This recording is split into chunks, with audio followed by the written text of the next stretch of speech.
నేను పులొస్తే వేసేదానికి వచ్చిన. బాయ్. నాకు తెలుసురా అమ్మాయి నన్ను లవ్ చేస్తుందనే, అందుకేరా నేను వెనకబడిందే.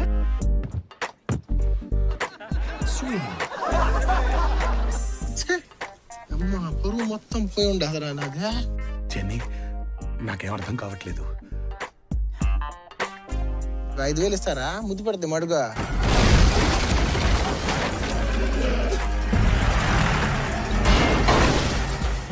వాడి ఒంట్లోంచి రక్తం కారడం కళ్ళారా చూడాలి. ఎవతురే పిచ్చిదే? మోకాళ్ళ మీద పడు భీమ్. నీకు భలే హ్యాపీ ఉండదు కదరా నీకు? లేదురా, నీకు సమ్మగా ఉండదే. పుష్ప అంటే ఫ్లవర్ అనుకుంటువా? ఫైర్. మా కంటెంట్ను ఇష్టపడితే దయచేసి మా ఛానల్ను సబ్స్క్రైబ్ చేయండి. మీ మద్దతు మాకు చాలా ప్రోత్సాహకం.